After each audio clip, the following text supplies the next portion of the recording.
As a quick demonstration using Modbus, we'll be setting up this HEC gateway as a Modbus master. Let's set this up wirelessly using the Wi-Fi device settings to request data from our Versatile Base or VB2000 series PLC. I have an analog pressure transducer here wired up as our signal source, and we can take this signal and transmit it first over Wi-Fi to the master device, and then in a later video we'll take that information to our dashboard in the cloud using cellular modem. Let's get started. We are going to set up the Modbus master first by going to the Project tab and selecting the HEC gateway.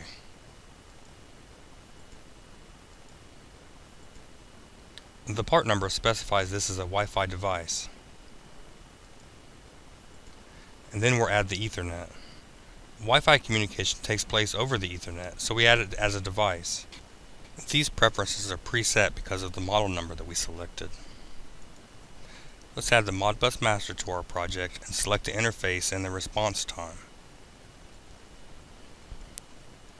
Remembering to click OK to save any changes on the way out.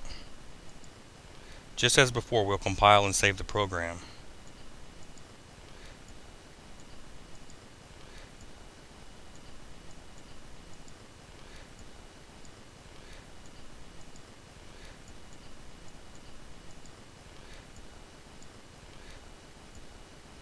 After switching to the monitor mode and connecting to the target, you'll be able to go into the Wi-Fi Setup menu.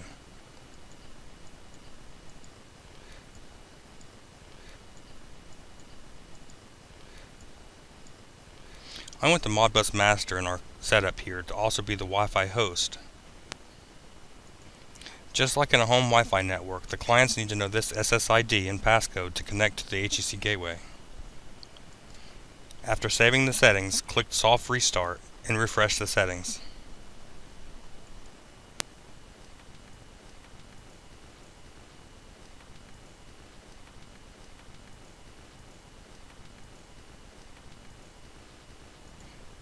Now that the Wi-Fi is set up, I'm going to backtrack into the edit mode.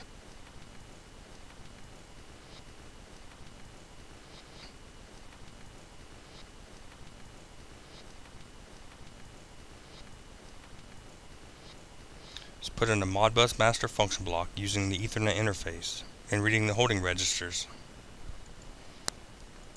A 16-bit variable is large enough to hold the pressure values in this integer variable here.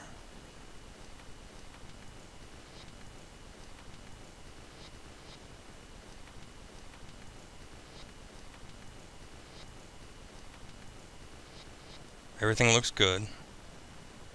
Now we need a variable to hold the error codes.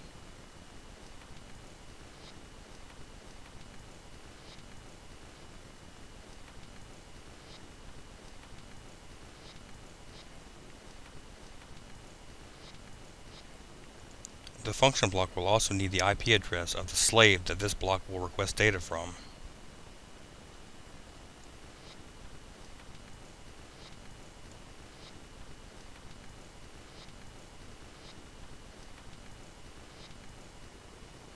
The function block is rising edge triggered and will only update this value when the contact closes. The coil is optional and is true if the function block is true.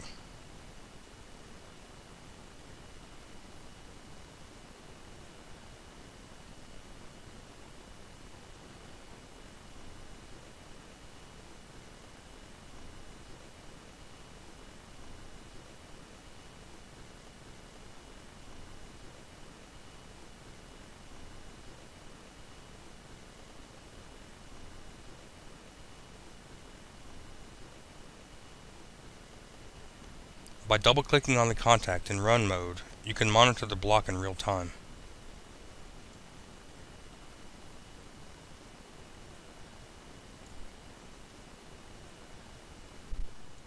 Now we can set up our slave device as a Wi-Fi client. From the project settings, we'll select the VB2000 target option and the model number 2120. Just as before, the Wi-Fi communication takes place over the Ethernet, so we add this as a device. Next, we add the Modbus slave to our project with the Ethernet as the interface. The sockets are numbers of concurrent connections, so one will work for us. Remembering to click OK to save any changes.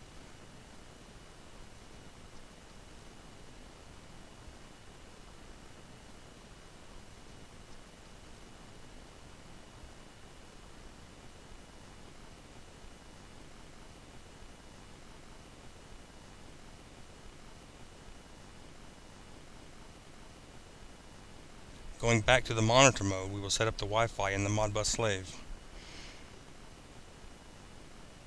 The VB2120 is going to be a client on our network,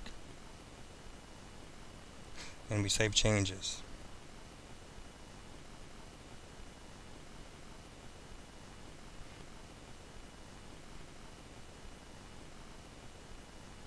Clicking refresh status gives us a list of available networks. Double-clicking allows you to enter the SSID and password we set in the host. Always save changes and soft reset to take effect.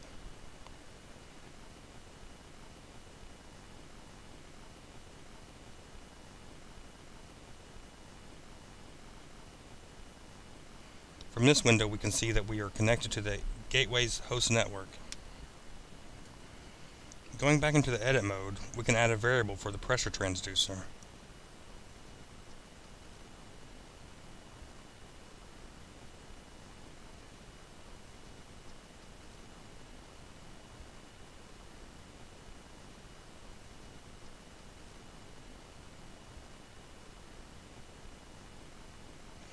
The address I want to place this value in is the holding register 1, and we've already decided it's a 16-bit integer.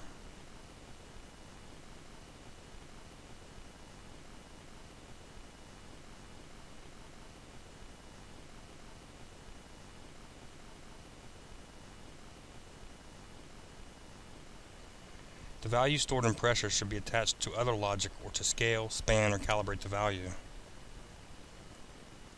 Here at the bottom of the screen is a local IP address. You will need to make sure it matches the master function block.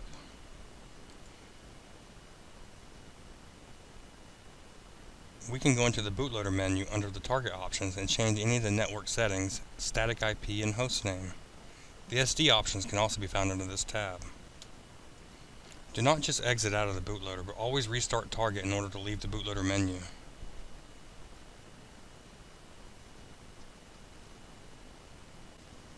I have the VB2120 connected to COM4 and the HEC connected to COM1 on my computer.